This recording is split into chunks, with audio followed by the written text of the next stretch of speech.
Hi, and welcome back to Wake Up Canada News. I'm Brad Wilder. In Part 1, the Canadian government's commitment to Agenda 2030 includes a 30% reduction of nitrous oxide emissions associated with synthetic nitrogen fertilizer use in order to meet and exceed Canada's 2030 greenhouse gas emissions reduction target and achieving net zero by 2050. More to come right after this. In this age of gender confusion, it's difficult to find advice you can trust to help protect your child from those who would seek to unduly influence them, setting them up to be manipulated and exploited. On Unmasking the Trans Movement, we discuss, educate, and deliver the info parents want and need to help their children, grandchildren, and even themselves.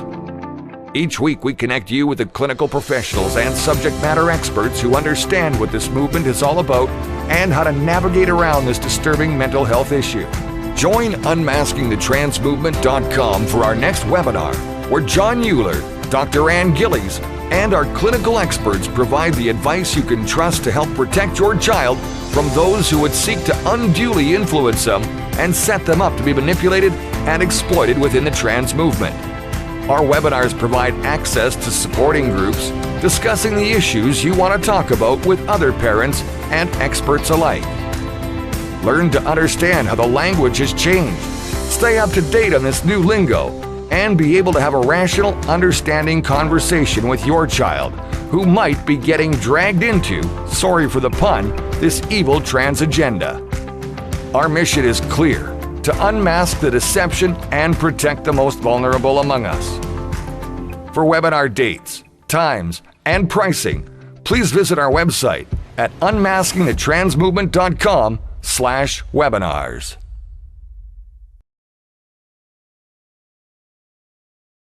The Canadian government's commitment to Agenda 2030 includes a 30% reduction of nitrous oxide emissions associated with synthetic nitrogen fertilizer use in order to meet and exceed Canada's 2030 greenhouse gas emissions reduction target and achieving net zero by 2050.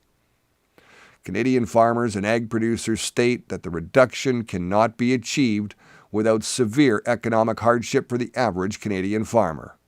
A recent report by Fertilizer Canada states that 30% reduction is a short-sighted approach to reducing emissions. This would result in the need to reduce nitrogen fertilizer use and will have considerable impact on Canadian farmers' incomes and reduce overall Canadian exports and GDP. The Fertilizer Canada report states that it is essential that 30% absolute emission reductions for a farmer with 1,000 acres of canola and 1,000 acres of wheat stands to have their profit reduced by approximately $38,000 to $40,000 annually. The Government of Canada has offered incentives to farmers to reduce fertilizers, including organic alternatives and more efficient application methods. They also announced an additional $500 million for the Sustainable Canadian Agriculture Partnership Program. But as we all know, transitions do not come with a snap of a finger. It all takes time. Now, the reason why there's conflict between Canadian farmers and the federal government is because this reduction proposal comes months after the Canadian government already imposed a 35% general tariff on all Russian imports. A major issue because Canadian farmers rely on nitrogen fertilizer from Russia to boost crop yields. Before tariffs were imposed, Eastern Canada annually imported 660,000 tons of nitrogen fertilizer, or about 85 to 90% of the total fertilizer applied. Fertilizer prices is one of the major input costs for crops. A 35% tariff, when combined with higher energy costs and gasoline bills, really hit farmers with already low-margin cash crop operations. In a way, you can blame our own governments for the rising inflation in the grocery stores. Ryan Koslag from the Ontario Bean Growers has said, "Take a second look at it. Determine if this is ultimately the outcome that they wanted to achieve with applying this tariff, and then compare that with what we see as being an inflationary problem in the grocery stores." Timing of that tariff happened at the worst time. just weeks before the start of the spring planting season back in 2022, when farmers had to make decisions on what crops to grow and place in order for seeds and fertilizers months in advance.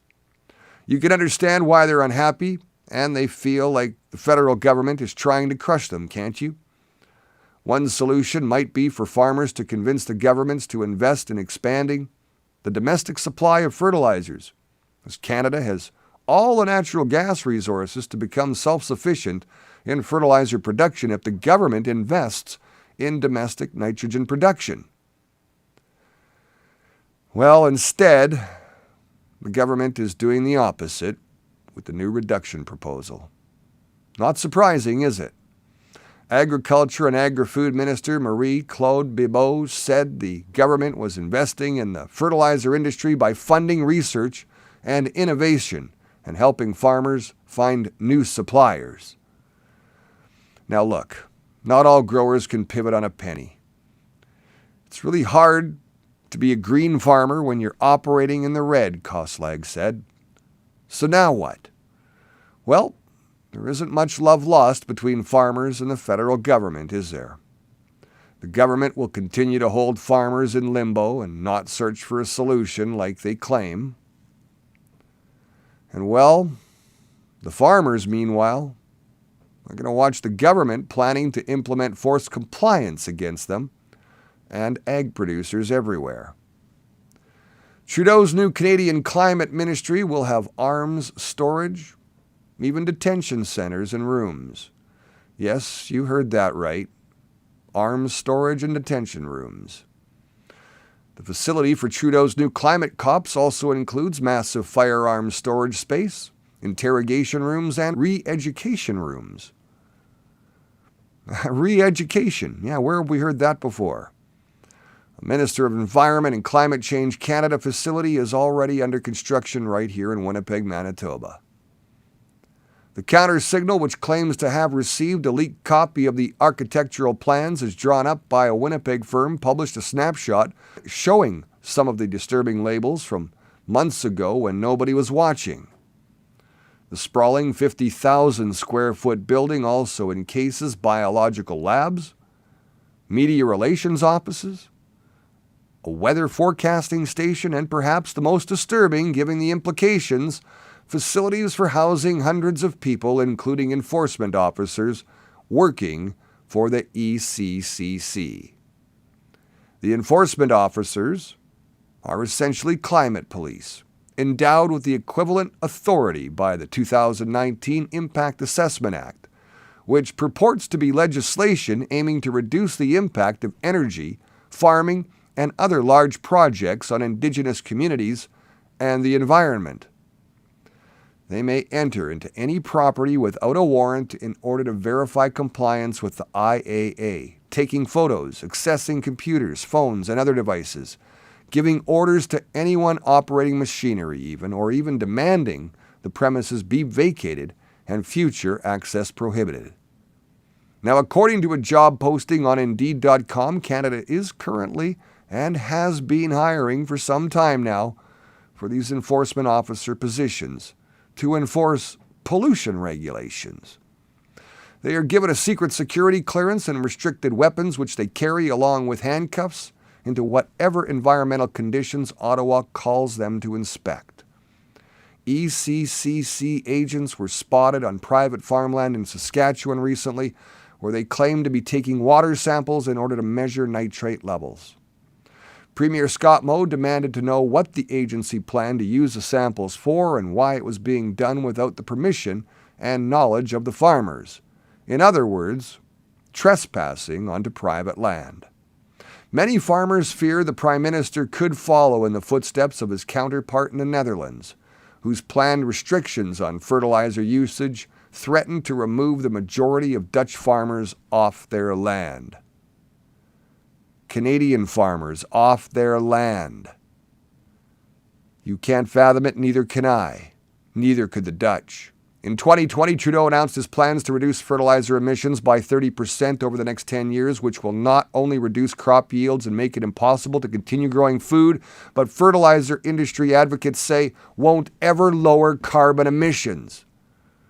In addition to potentially devastating fertilizer mandates, Trudeau has also adopted the United Nations 2030 Agenda for Sustainable Development and the Paris Climate Agreement, both of which include population control efforts through the proliferation of contraception and abortion, as well as a $100 million taxpayer investment into vegan meat.